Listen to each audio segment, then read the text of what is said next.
Smoke rolls down the side of a mountain. Not a metaphor, real smoke, thick, black, curling off burning grass and broken timber, drifting over a small Japanese town called Kagoshima. Underneath it, men are running uphill, hundreds of them. Their uniforms are torn, some are barefoot, some are bleeding from wounds they received hours ago and never stopped to treat.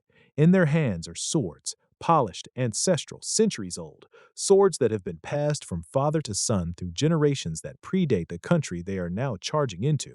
Above them, waiting behind sandbags and fortified lines, is another army. This one carries rifles, howitzers, Gatling guns, modern weapons built in modern factories, aimed downhill at men who are, by any rational measure, already defeated. The cannons fire. The line of samurai does not stop. They keep climbing. Somewhere in that smoke is a man named Saigo Takamori, a general, a philosopher, a man once called the Great Saigo by the very government now trying to kill him. He is wounded, he can barely stand, and still he climbs. Why? Why would anyone bring a sword to a gunfight? Because these men were never fighting to win. They were fighting so that their world, a world of honor, discipline, and meaning, wouldn't simply vanish into the smoke of history without a single voice raised against it. This is the story of the last samurai. Because what happened to Saigo Takamori didn't just happen in Japan.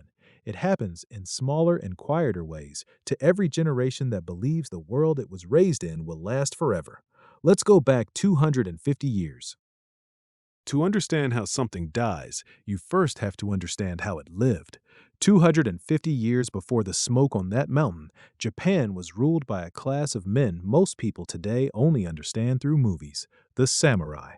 But the movie version is incomplete. Samurai weren't just warriors. In the peaceful centuries of the Tokugawa era, most samurai never drew a sword in anger at all. They were politicians, administrators, teachers, judges, tax collectors. The entire bureaucratic skeleton of Japan, the system that decided who owned land, who paid what, who answered to whom, ran through the samurai class. The sword they wore at their hip wasn't primarily a weapon. It was a symbol, a badge of rank, in a society where rank meant everything. Only samurai were legally permitted to carry one. It marked them instantly, visibly, as members of a ruling class with responsibilities as much as privileges. And binding all of it together was a code, not written into a single law, but absorbed like a second language from childhood. Bushido, the way of the warrior, loyalty above self-interest, discipline above comfort, honor above life itself. Here's the theme you should hold on to, because it will return again and again before this story ends. Japan was not merely protected by the samurai, Japan was built by them. Every road, every court ruling, every school, every local government, for 2.5 centuries, it all passed through samurai hands. They weren't guests in Japanese society, they were its architecture. Which is exactly what made what came next so devastating, because in the summer of 1853, something appeared on the horizon that no sword, no matter how sharp, no code, no matter how honorable, could turn away. Black ships. But before we reach those ships, we need to meet the man at the center of this story, because everything that follows only matters because of who he was. His name was Saigo Takamori, and nothing about his beginnings suggested he would one day be remembered as Japan's last great warrior. He was born in 1828 in Kagoshima, in the Satsuma domain, on the southern edge of Japan. His family were samurai, but poor ones, low-ranking. The kind of samurai who wore the two swords of their class but lived with the same hunger and hardship as the farmers around them. There was no fortune here, no easy path, just a boy raised inside a code that demanded everything and promised nothing except honor in return. He studied hard, Confucian philosophy, history, the martial arts expected of his rank. Those who knew him described a boy who was serious beyond his years, not cold but quiet, watchful, the kind of person who listened twice as much as he spoke, and when he finally did speak, people leaned in. He was large for his time, tall, physically powerful, but what people remembered wasn't his size, it was his stillness, his sense of discipline. Teachers and peers described him as deeply loyal, almost incapable of betrayal, guided by a moral compass so rigid that it would eventually cost him everything. He believed with total sincerity in duty, in loyalty to his lord, to his domain, and eventually to the emperor of Japan himself. It's worth pausing here to ask a question because it's the question this entire documentary is built around. Could a man like this, built entirely from an old world's values, survive in a new one? Hold that question, because in less than 15 years, Saigo Takamori would help destroy the very government he was raised to serve, believing sincerely that he was saving Japan. He had no idea he was also signing his own death warrant, and the death warrant of everyone like him. On July 8, 1853, four American warships sailed into Edo Bay, near what is now Tokyo. They were unlike anything most Japanese people had ever seen. Iron-hulled, steam-powered, bristling with cannon. The Japanese called them Kurofune, the Black Ships, and their arrival triggered something close to panic. Commanding them was Commodore Matthew Perry, sent by the United States government with a blunt demand: open Japan's ports to trade, or face the consequences. For over 200 years, Japan had lived in near total isolation from the outside world, by policy and by choice. Foreign contact was restricted almost to nothing. It had allowed the samurai order to remain stable, frozen, undisturbed by the industrial revolutions reshaping Europe and America. Perry's ships shattered that illusion in a single afternoon. Japan's leaders understood immediately what those cannons meant. Their swords, their bows, their centuries-old military traditions were suddenly, humiliatingly obsolete against modern naval firepower. There was no honorable way to fight this. There was only survival, and survival meant negotiation, not resistance. The following year, Japan signed a treaty opening its ports. It was the first crack in a wall that had stood for 2.5 centuries. And once a wall cracks, it doesn't stop. The shogunate, the military government that had ruled Japan since 1603, was suddenly exposed as weak, unable to repel foreign ships, unable to control the growing anger of samurai across the country who felt humiliated by the concessions being made to outsiders. Civil war followed. Domains that had once been loyal to the shogunate turned against it, rallying instead around a new idea: restore power to the emperor, unite the country, modernize before the West could exploit their weakness further. Saigo Takamori was one of the men who led that fight. Here is the twist that most people miss, and it's the emotional turning point of everything that follows. The samurai overthrew their own government, believing they were saving Japan's honor, its independence, its traditional order. Instead, without realizing it, they were about to unleash the very forces that would erase them completely. They lit the fuse on their own extinction, and they did it with their own hands, for reasons they believed in with their whole hearts. In 1868, the shogunate fell. The young Emperor Meiji was restored to power, at least symbolically, and Japan entered what historians now call the Meiji Restoration, one of the most rapid transformations any nation has ever undergone. Saigo Takamori had helped make this happen. He had fought, negotiated, and led troops in the name of restoring the emperor. In the earliest days of the new government, he was a hero, a founding figure of modern Japan, trusted, celebrated. But heroes are only useful to a revolution for as long as the revolution needs what they represent. And what Japan needed next was not samurai, it was factories. Railroads began cutting across the countryside. Telegraph lines followed. Western-style schools opened, teaching subjects the old samurai academies had never touched. The government sent young men abroad to study Western engineering, medicine, and military science, then brought that knowledge home to rebuild Japan from the ground up. A national conscript army was formed, not from the samurai class, but from ordinary citizens, farmers and merchants' sons, trained with modern rifles and Western tactics. For the first time in Japanese history, you did not need to be born a warrior to fight for your country. And then came the blow that mattered most. The new government began systematically dismantling the privileges that had defined the samurai for centuries.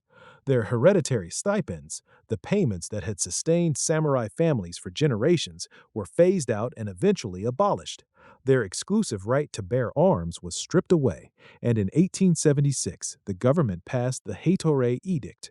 It became illegal for samurai to publicly wear their swords at all. Understand what that meant. For a class of people whose entire identity had been built around the sword, not as a weapon, but as a symbol of who they were, this wasn't just an economic policy, it was an erasure. The sword still existed, it still hung in homes, still sat in family shrines, still gleamed in the same way it always had. But its purpose was gone, and here is where the second thread of our three-story threads becomes inseparable from the first. What happened to Saigo Takamori personally was happening all across Japan to an entire class of people who had built the country with their own hands and were now being told, quietly and bureaucratically, that they were no longer needed. Saigo resigned from the government in 1873, disillusioned by political infighting and the direction Japan was taking. He returned home to Satsuma. He opened private academies to train young samurai in the old values: discipline, loyalty, martial skill, even as the national government was actively working to erase everything those academies stood for. He wasn't plotting rebellion, not yet, but around him a storm was gathering that even he might not have been able to stop. By 1877, the resentment simmering across Japan's former samurai class had reached a breaking point, nowhere more than in Satsuma, where thousands of young, disenfranchised, and increasingly desperate samurai had gathered around Saigo's academies. Saigo himself did not seek this war. Every credible account agrees on this point, and it's important because it complicates the simple rebel general narrative that gets repeated in half-told versions of this story. He was, by most descriptions, reluctant, cautious, a man who understood better than almost anyone what modern weapons could do to men carrying swords. But loyalty, the very value that had defined his entire life, pulled him in a direction he may not have chosen for himself. His students, his followers, the young men who had built their identities around everything he taught them, wanted to act. And Saigo, the man who had spent his life believing that abandoning those loyal to you was the deepest possible dishonor, found himself unable to walk away. He became the reluctant leader of what would become known as the Satsuma Rebellion. In February 1877, an army of samurai, some estimates place it at over 40,000 men at its peak, began marching north toward Tokyo, toward the government that had once called Saigo a hero and now called him a traitor. What they marched into was not the Japan they remembered. The imperial army that met them was built from the very reforms Saigo himself had once supported: conscript soldiers, ordinary citizens with modern rifles, backed by artillery, organized with Western logistics and discipline. It was, in almost every technical sense, an entirely different kind of war than anything samurai tradition had prepared them for. The rebellion fought its way through a string of battles: Kumamoto Castle, Tabaruzaka, and others, grinding, brutal engagements where courage and skill with a blade repeatedly collided with rifles, machine guns, and cannon fire. And here is the part worth sitting with, more than any single battle detail. This was not a story of back-and-forth uncertainty. This was not a war where either side wondered how it would end. Everyone knew. The imperial government had more men, more supplies, more modern weapons, and an entire industrial nation behind it. Satsuma had loyalty, discipline, and swords. Saigo's forces were pushed back again and again, retreating southward, their numbers shrinking with every engagement, from tens of thousands down to a core of a few hundred of the most devoted, the most loyal, the ones who would not leave even when leaving was the only rational choice left. By late summer, they had been pushed all the way back to where it started, Kagoshima, home, and above the town, on a small, fortified mountain called Shiroyama, the last of them made their final camp. Let's slow down now, because everything in this story has been leading here. By September 1877, Saigo Takamori and roughly 300 to 500 remaining samurai were surrounded on Shiroyama by an imperial army numbering in the tens of thousands. Some estimates suggest as many as 30,000 troops, backed by naval bombardment from ships offshore. There was no possibility of victory. There hadn't been for months. Both sides understood this completely. For nearly 3 weeks, the imperial forces tightened their siege, digging trenches, building barricades, slowly closing the circle around the mountain, while cannon fire and naval guns pounded the samurai positions day and night. On the morning of September 24, 1877, in the thin fog before dawn, the final assault began. Imperial artillery opened fire on the remaining samurai positions. Waves of conscript infantry advanced up the slopes of Shiroyama under covering fire, and the last samurai of Satsuma, wounded, exhausted, vastly outnumbered, did the only thing their code had ever taught them to do. They charged. Not toward victory, toward meaning. Saigo Takamori was severely wounded during the fighting. Most accounts describe a bullet wound to the hip or thigh, incapacitating him. What happened next has become one of the most debated moments in modern Japanese history, and it's worth presenting honestly rather than picking the version that sounds best on camera. The traditional account, the one immortalized in art, literature, and popular memory, holds that Saigo, mortally wounded and unable to continue, asked a loyal follower named Beppu Shinsuke to assist him in ritual suicide, seppuku, so that he could die with honor rather than be captured. In this version, Beppu carried out the request and then beheaded him, a final act of loyalty preventing his leader's body from being taken or displayed by the enemy. But historians examining the available evidence have raised real questions about this account. Some contemporary and later analyses suggest Saigo may have died from his wounds or even been killed by gunfire before any ritual act could have taken place, with the seppuku narrative constructed afterward, not out of dishonesty, but out of the deep cultural need to give a man like Saigo an ending that matched the values he represented. We don't know with total certainty which version is true. What we do know is this: shortly after Saigo fell, the remaining samurai, the last of them, drew their swords one final time and charged directly into imperial gunfire, choosing death in motion over surrender. By the end of that morning, the battle was over. Every remaining samurai on that mountain was dead, and with them, though almost no one fully understood it in that moment, the entire samurai age of Japan ended too.